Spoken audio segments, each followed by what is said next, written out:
په بنیاد باندې دا نظم دی دا یو ښځه خپل حق غواړي چې زما حقدار یې زه خو یوه ښځه یم باید چې پاتې ښځه شم او زه خو ډمه نه یم چې په هر ځای کې دې ګډه شم او دا خو زما حق نه دی چې زه د نرښځی شم زه د اشتهار شم زه د لچه په هر ځای شم او دا خو زما حق نه دی چې زه د نمایش وکړم زه د پورووالی د سړي د هر خواهش وکړم او دغه زما حق نه دی سړو کې چې ورګډه شم دغه زما حق دی چې سړو نه زه په ډډه شم او دا د ښځې حق نه دی چې کور نه یې بهر کړه دا د ښځې حق دی چې جایداد کې حصه ورکړه او څوک چې وایي داسې چې نه دا به نوکري کوي دا به هم دکان ته ځي هم کار به د پټي کوي او دا به د سړو سره هم یو شانې سیالي کوي نو تا چېرته لیدلي چې غواګانو یې وي کړي دي چا چېرته په میخو باندې هم ریړې راښکلي دي او داسې چې چا کړي نو چا ښه ورته ویلي دي داسې چې څوک وایي چې د ښځه د سړي په شان دغه سړی ښکاري ما ته هسې د غویي په شان زه چې نوکرۍ لزم دا ما سره زیاتې به وي ما سره په ګېډه یا په غېږ کې یو بچی به وي او بیا چې کور ته راشم نو د کور اخلی پخلی به وي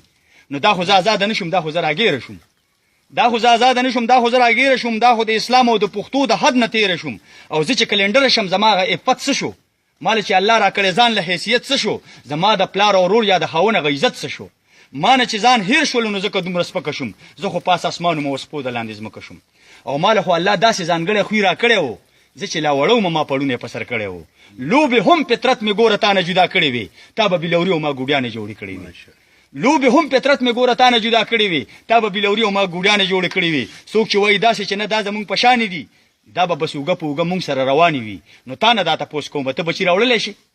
ته چې زما په شان ده که نه نو تا نه دا تپوس کوم ته بچي راوړلی شي ته 4-5 بچي په ګېډه ګرځولی شي ته د مور په شانې مینه زوی له ورکولی شي ته د اللهو للو غزل ویلی شي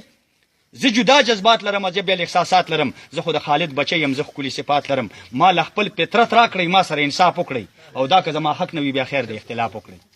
ما له خپل فطرت راکړئ ما سره انصاف وکړئ او دا که زما حق نه وي بیا خیر د اختلاف وکړئ زه په نمونه کې ښکلې زنانه لرم زه خو صدیقه لرم زه خو فاطمه لرم او نظم په یورپ پسې بیا خو به بربنډه شم نظم په یورپ پسې بیا خو به بربنډه شم شپه ورځ به نه پېژنم هر وخت به په منډه شم او دا روشن خیالي رانه په زور باندې عزت اخلي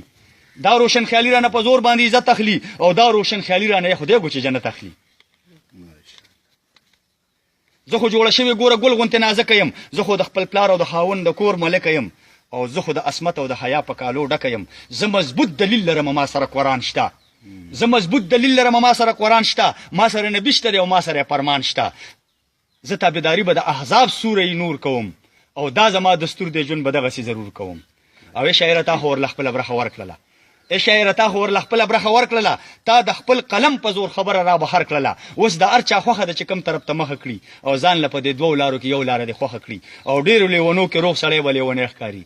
ډېرو لیونو کې روغ سړی به لیونی ښکاري او دا نه د منوره به ډېرو خپو ازغی ښکاري ماشاءالله